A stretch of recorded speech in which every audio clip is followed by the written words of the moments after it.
So a lot of people think they have to go to the gym and work out for an hour, 2 hours. It doesn't have to be like that. I don't spend hours in the gym. It doesn't just dip your toes in, right?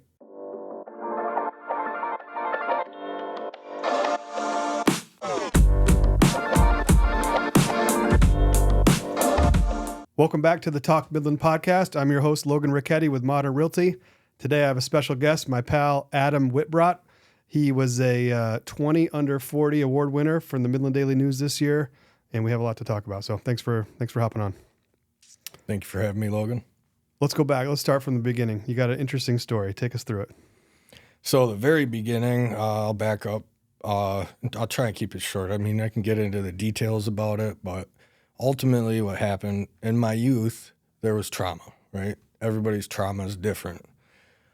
Mine happened to be my parents got divorced. My dad ended up moving out of state and was vacant from my life.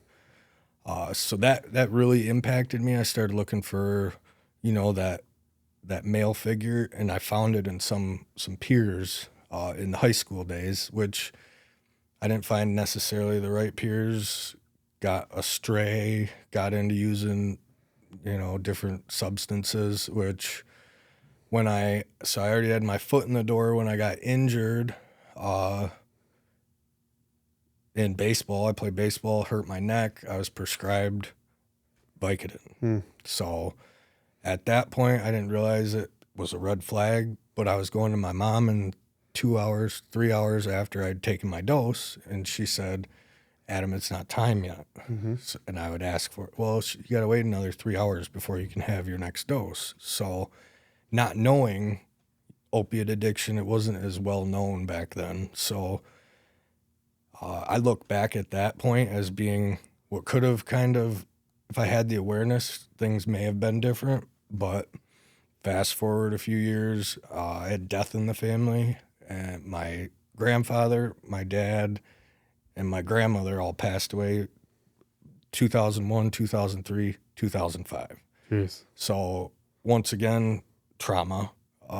And my way of dealing with it was I didn't want to take it head on. So what I did was I covered it up, right? And what that led to was avoidance. Which I identify as a defect of character. You can call it procrastination from time to time.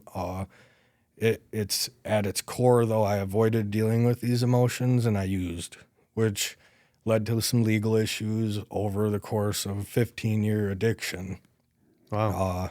Ended up in Midland County Recovery Court that's led by Judge Beal down there. And this was after an overdose in 2016. That I was just, something has to change because I don't want to die. I feel like I still have plenty of good life ahead of me, and I have stuff to do still while I'm here. And the recovery court was great. They gave me that accountability in early recovery that I really needed. From there, after I graduated, I had a vision, I had a goal of what I wanted my life to look like, which included combining my passion. I love exercise. I love working out. I love being active. And then my purpose in life, which is to help others. So by being able to combine those, I'm able to, live my best life. I go to work every day and I yell to my clients, and they can all attest to this. Whoa, welcome in, Yeah. So they get excited to be there. I'm excited to be there. It's a dream, really. Trauma. Everybody deals with trauma differently. I think if we're all honest with ourselves, a lot of us avoid dealing with trauma. And I think if we're honest with ourselves, a lot of us adults turn to things like drinking, drugs, not necessarily like hard drugs, but drinking and anything that you can do to avoid thinking about the trauma or dealing with the trauma. Well, you don't realize that until after the fact. That you got caught in this web of avoidance. And I think it's a self-preservation thing. I don't think that people who get caught into drugs or caught into alcohol are bad people. They just they use it as a tool to avoid what they otherwise don't want to deal with. Yep. In your journey, you agree with that? Oh yeah, 100%. Work related. It could be work, could be gambling, could be sex, it could be food. Addictions. It's just not. It's avoidance, right, at its core. And you said it. It could be gambling. It could be food. It could be all these different things. I'm always guilty of that. I always look to food just to eat some food, to not think about my problem or to feel better. Mm-hmm. I pulled over to the gas station the other day. I grabbed a Snickers and just eating this. I'm saying, why am I eating this? Right. What am I doing? Mm-hmm. And what you're really doing is you're just trying to feel better quickly. You're not trying to deal with the underlying issues that you have, and we all have different issues. Mm-hmm. I can't imagine what it would be like growing up without a father. I can't imagine what it would be like losing, loved ones that early in your development stage. I do have some experience with opiates because I had a surgery in high school from baseball too, and I have a very addictive personality. So I understand how easy it can be to hook onto something like that, and just your physiological nature is more susceptible to being addicted to things. Yep. And then you add that feeling of wanting to protect yourself from your traumatic feelings and whatnot. It's not that hard to understand or figure out why somebody can get caught up in an addiction. Right. So you were caught up in an addiction for a long time, but you found your way out of it. And it sounds like you hit bottom. Is that what happened? Yeah, rock bottom. You had a big overdose? Yes. You go to the hospital or? Yeah, I was 2016. I was at work. I worked at a local hotel. Just got lucky that someone was checking in at the time, and I had fallen out right then when they came in. They called 911. Our wonderful paramedics were there in like 5 minutes. Mm-hmm. Police came, which they were the enemy at the time to me because,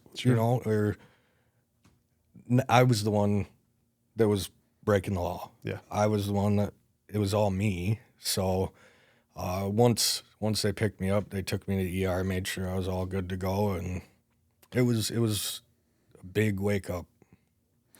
To people listening right now who maybe they don't want to admit it, but they're kind of to some extent in the path that you went down, what can you tell them to help them maybe cut this pattern before they have an overdose or they have a major moment like that, so maybe they can get ahead of it? What would you tell them? The biggest thing is digging in, right? It's all inside. It's all internal, right? So you have to dig. You have to find out why. Find the why. Why am I doing this? Mm-hmm. Why do I keep going back to this? Why do I feel the need to do this? It can be friends, like your circle of family. So if you get out, say someone gets out of jail and they go home and their parents use, there's no safe location for them to be at. Mm-hmm. So having that safe location, distancing yourself, even if you have to go to the open door, if you have to go stay with family that you don't maybe get along with, or maybe their rules are stringent, make the effort, because if nothing changes, nothing changes. Beyond that, what I had to do, and I went to treatment and did this, was I had to really dig into my past, like, what does all this stem from? And I traced it back to one phone call where that I was, it was my 12th birthday. My dad called. I was supposed to go bowling with him. He said, "Adam, I'm moving." I said, "Oh, well, do you need help carrying stuff?" He said, "No, I'm moving out of state." And I didn't see him for 4 years. I seen him one time before he died. But that phone call, that feeling of my entire world was collapsing in on me. Mm-hmm. That was the moment I was like, this is the starting point where I started, a little risky behavior. Maybe I'd do that jump on my BMX bike that's a little more risky than what I would have been comfortable with before. I started compromising small boundaries, like stealing a cigarette because I wanted to see what it felt like. Mm-hmm. Starting to drink because this person does it and it looks like fun. So it was a series from that point of compromising boundaries, but I had to dig all the way back to that stuff and work my way back to where I was at and find out, like, why. There wasn't just one why. It was, like I said, a bunch of them along the way, but I had help. I had counselors in treatment. I had peers that were going through the same thing that I had to get real and talk to them about. And I cried and I got angry. And I remember sitting in my counselor's office for 4 hours. And every time I asked him a question, he would answer me with a question. Spirit Dan from Harbor Hall. He would answer my question with a question, and I got so angry. I literally thought about slapping him in the moment, and he just kept hammering it away. Well, what that did was when I left, I was like, all those questions he was asking, I started thinking about, and I had that aha moment where even more started clicking for me. I think there are many, many people listening who struggle with addiction, have trauma.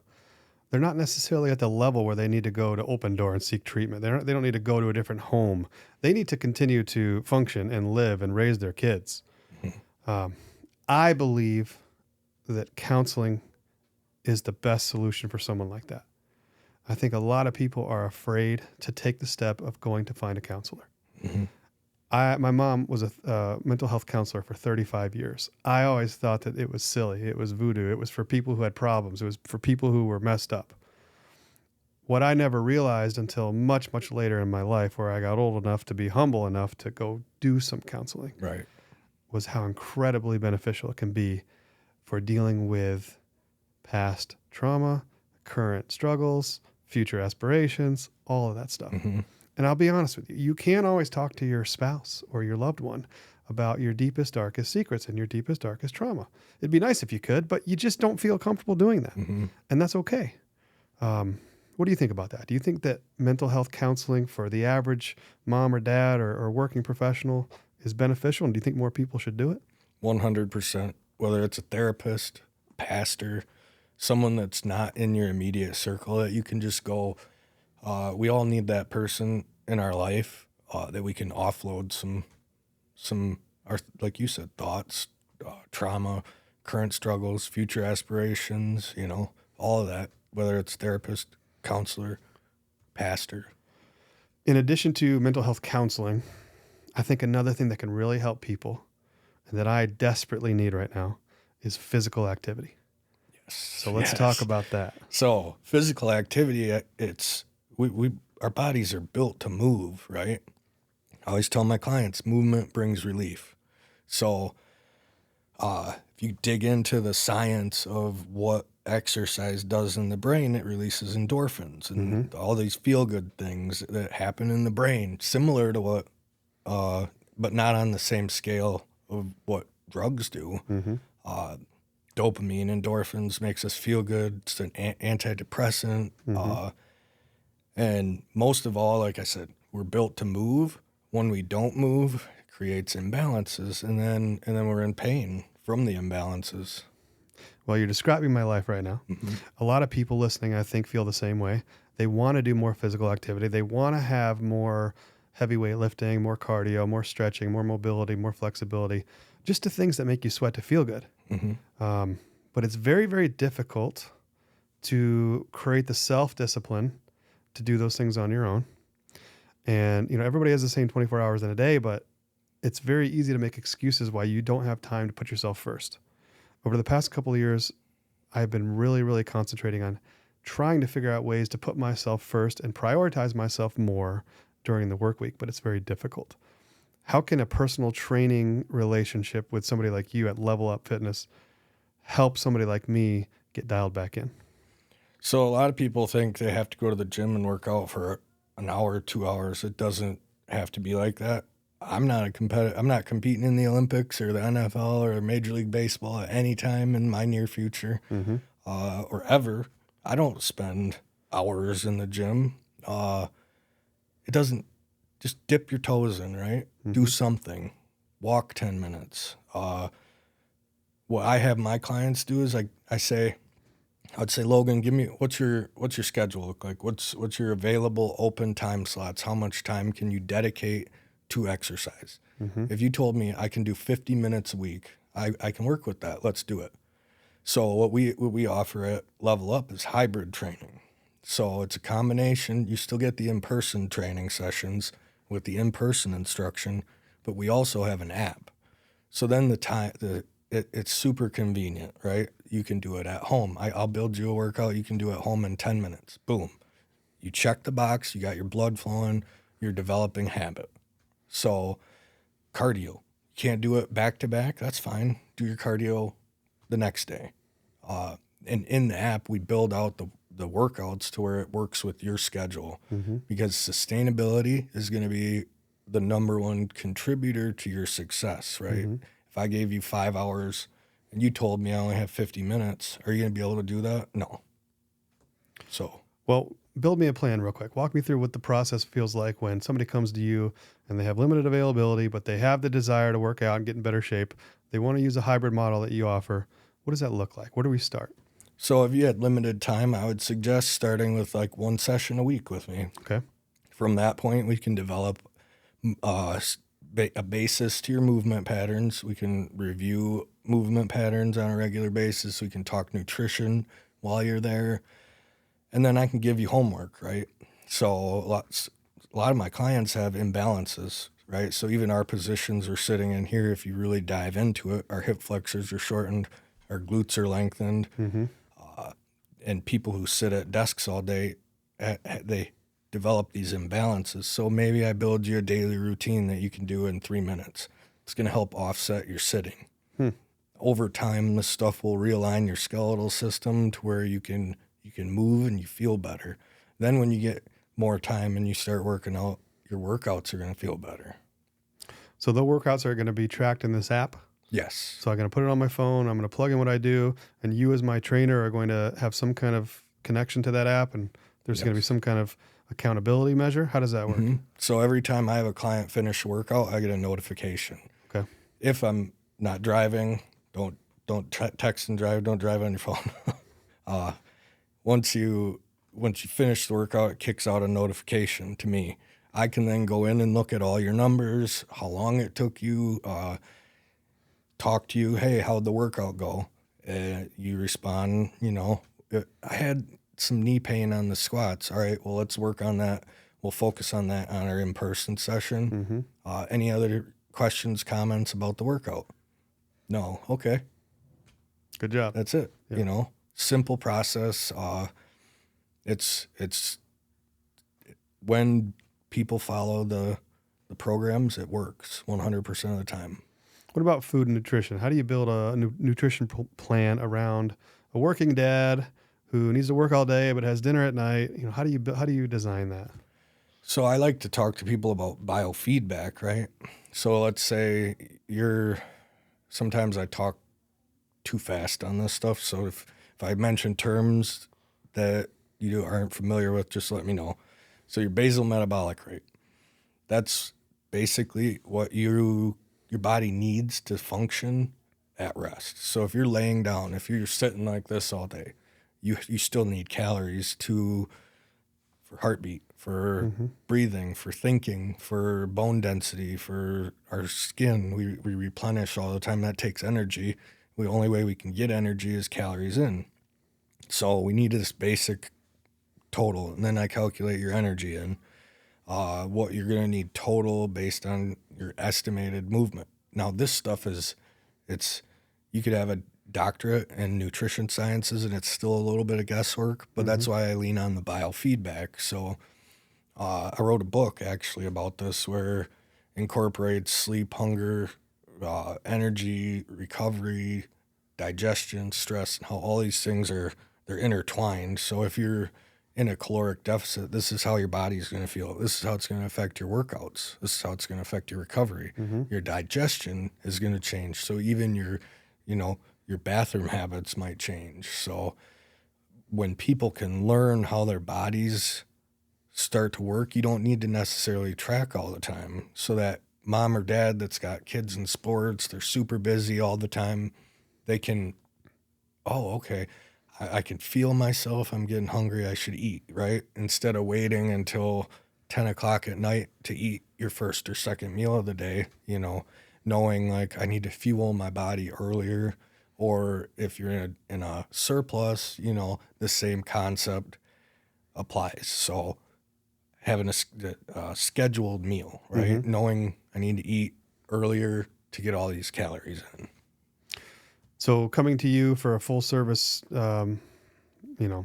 connection that would include some kind of initial testing analysis, some kind of measurables, some kind of tracking metrics, Yes. and then a nutrition plan, and then a fitness schedule and a plan, and then an app to track it all. Yes. And then accountability and long-term goal setting and tracking over time. And I do body scans also, so we can track the things you won't necessarily see in your body changing.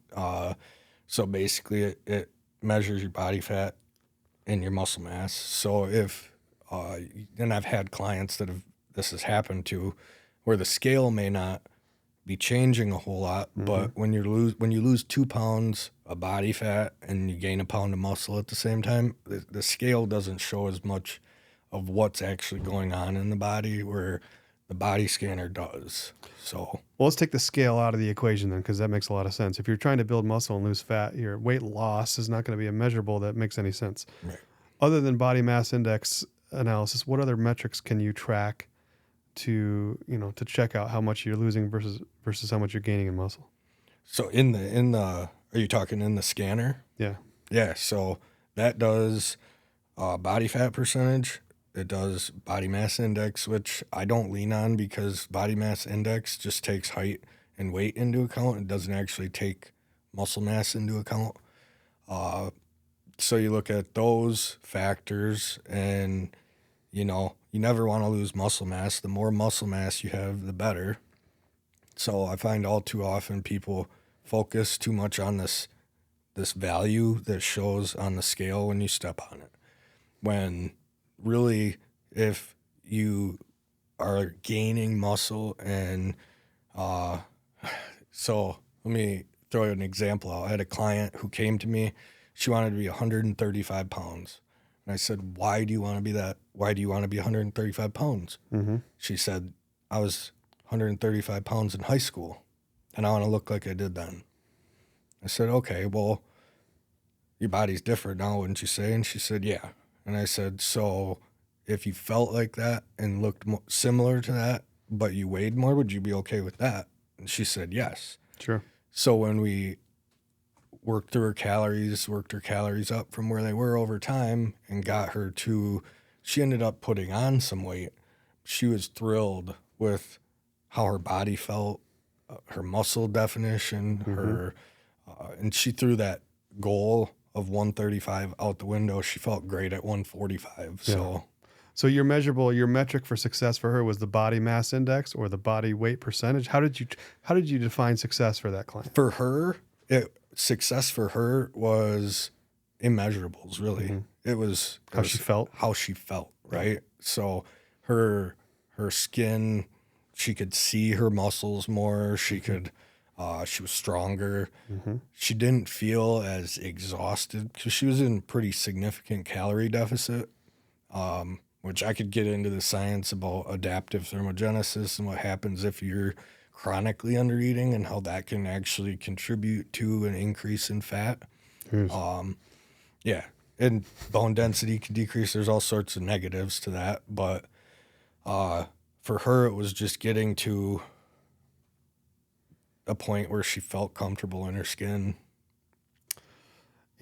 I went through a period a couple of years ago when I trained for a jiu-jitsu tournament. And I had to get to a certain weight level to get into the class that I wanted to be at. And I trained for 2 or 3 or 4 months for that event. And it was the first and only time in my entire professional life, and I've been an athlete for most of my life, that I actually succeeded on a goal like that. I think it was 12 or 15 pounds of loss, something significant for me. And I realized looking back that the reason I was successful at that was there was a very clear goal line. There was a very clear finish line of what I was trying to do and why I was trying to do it. So every time I was thinking about that Snickers bar, I had a very clear reason why not to do it.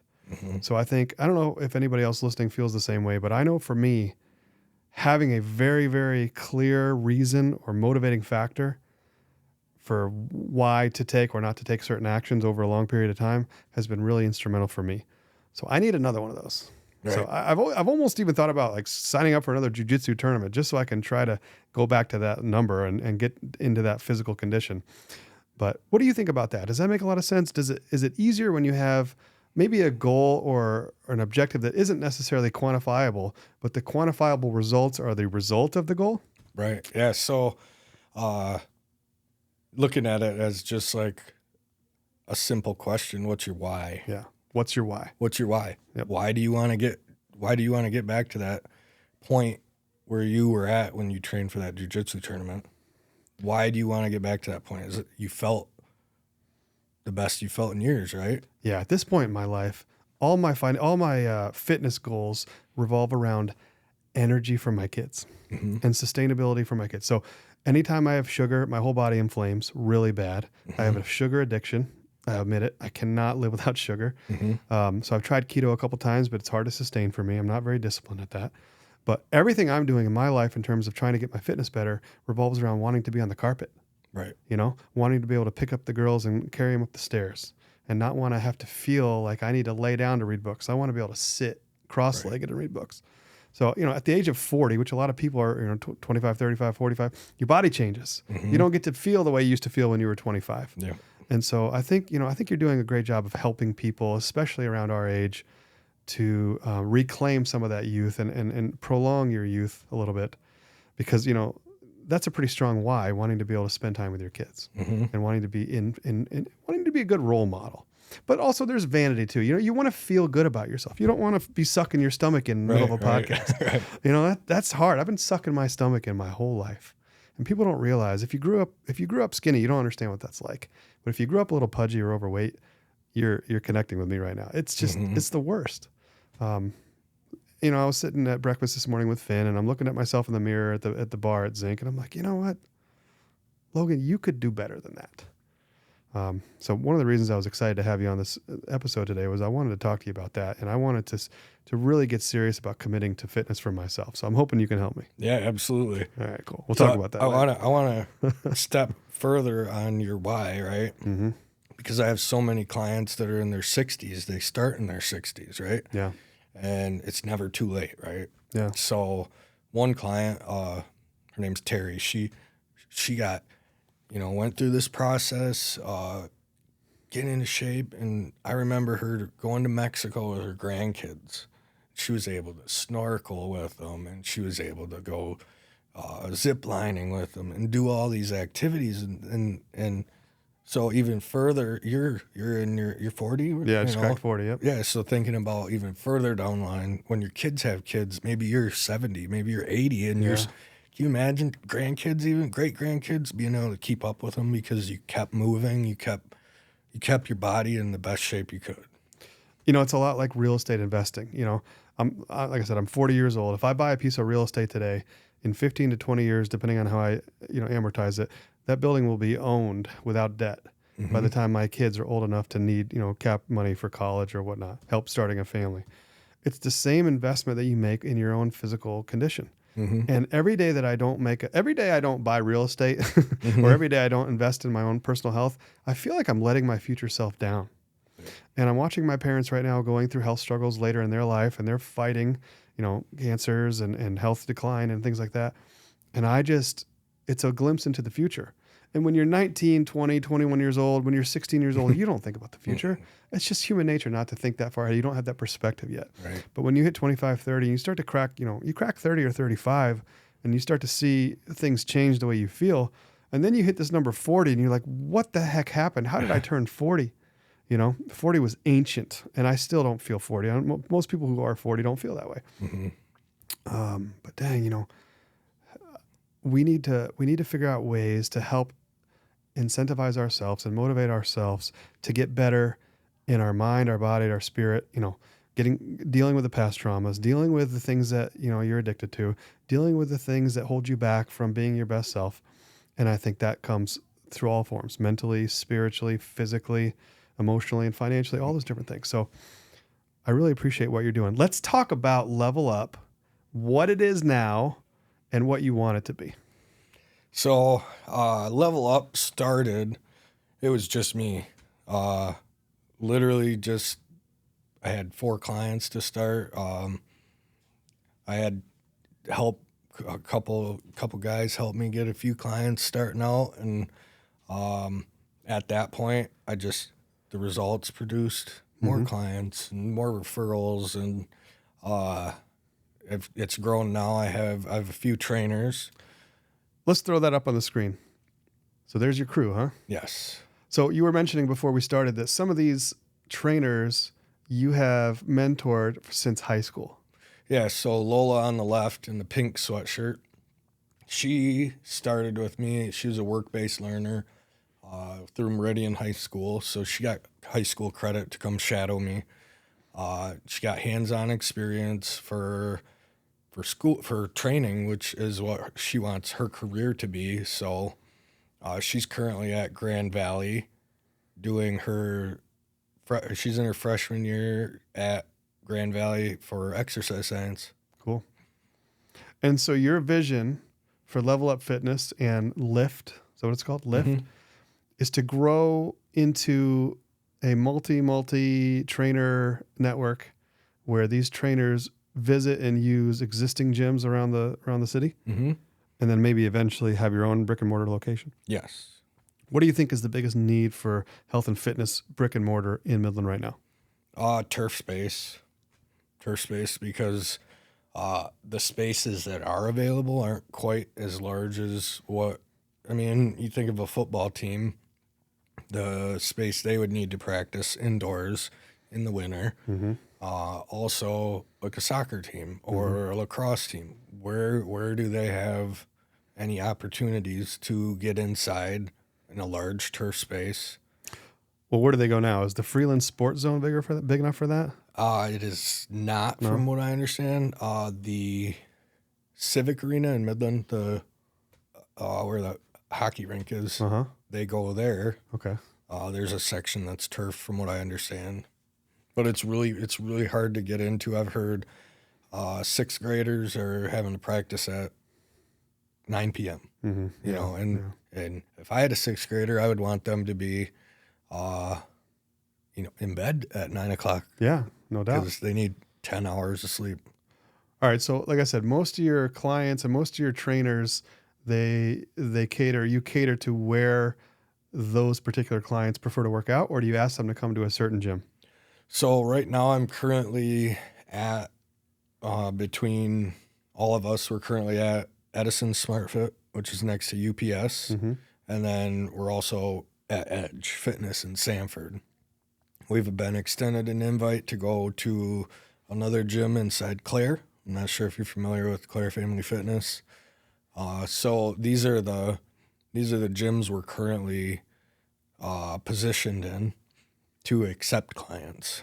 So if I wanted to become a personal trainer, similar to becoming a new real estate agent, there's a process. There's a 40-hour pre-licensing course. You got to take a state exam. You got to find a sponsoring broker. What are the requirements to become a personal trainer? And could somebody contact you if with that? Would you be willing to mentor and build them up? Yes. So it's not cut and dry like real estate. So technically in Michigan, there's no real licensing. No, there's nothing. You don't have to be licensed through the state. You don't have to really have any credentials. Wow. So I feel like there should be, but I'm not a politician. I don't make the rules, and I know with my people, they're certified. They're in the process of learning, like the young man Ryan, and it's not as simple as just a certification program. Because I've worked alongside people or talked to people who have a certification that don't cue people properly, right? And so setting someone up and cueing them correctly for an exercise makes a big difference in the quality of the result of what you're going to get. Is this your offer right here? This is for online only. No in person. That's full programming. That's access to a trainer basically 24 hours a day. So you have a subscription-based model to Lift? Yes. So you join the online training subscription, and what exactly do you get? From this point, you get programming. Okay. So customed for you. Typically for the online clients, if they're local, I have them come in Cool. to do an assessment. If they're not local, I have them do video assessments. So I'll have them send videos because there's certain angles you want to see to lateral, front, rear view on just like say an overhead squat to see where there's imbalances in the body because that dictates what the program is going to need. All right, so there's strength training, flexibility, cardio, mobility, nutrition coaching, all kinds of comprehensive training. So I go in here, I sign up for a subscription. Now I start uploading videos of my workouts into the portal, and then you analyze those remotely and give feedback and accountability. So once you're set up in the app, I would go in and I typically like to do a phone consult just so I get to know a person and really understand their why, right? Yeah. Once I get those videos though, I get to work. I'll spend time building out a program specifically for that individual that's going to set them up for success. And my programs typically last, I've had them 6 weeks up to, I've had people do 16 weeks, sometimes more. It really all depends on where a person's at, if they're still progressing, if they're still gaining. Mm-hmm. But the standard in the industry is 8 to 12 weeks. Okay. After that, they usually roll off and do their own thing, or? Well, at that point, I would do another check-in with them and see what changes we've had success with and rebuild them a new program. Very cool. Because it's important, not just physically, because you'll plateau. Think of raking. Mm-hmm. I always use this analogy when you rake a bunch and you get calluses on your hands. The same thing happens. Your body just adapts to the stimulus, right? Sure.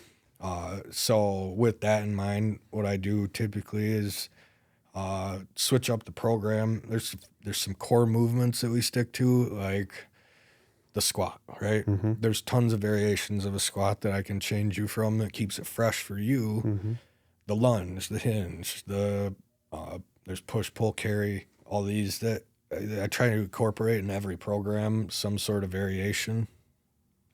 Tell us about the 1016 Recovery Network and your work that you're doing there.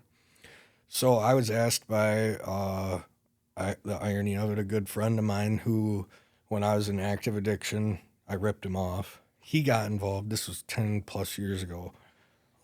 He got involved with 1016 and he recruited me to join the board, which it's full circle because he joined because I ripped him off. He didn't understand why his best friend did this to him. And now he's bringing me on after I'm coming out of the shadows of substance abuse. And so it's just learning the behind the scenes, like the work that Sam Price and everybody does behind the scenes, these recovery coaches, these counselors, how they have to get funding. There's so much work involved, and it's not like a glorious high paying job. They do it because they're super passionate about helping. So what exactly is it and where is it? And then what's your direct involvement with it? So 1016 Recovery Network is, they have a treatment facility out M20. Okay. They have recovery housing. The 1016 house is where they got the name. It's on the corner of Carpenter and Eastman. Oh yeah. So that's where it all started. So that's where you go to stay if you're in recovery, and they give you a bed? Yes. So that's the sober living house. They have a full on treatment center. It's 28 beds. They have inpatient facility over. They just built a new building. It's right by the circle, right towards North Saginaw roadside. Yeah.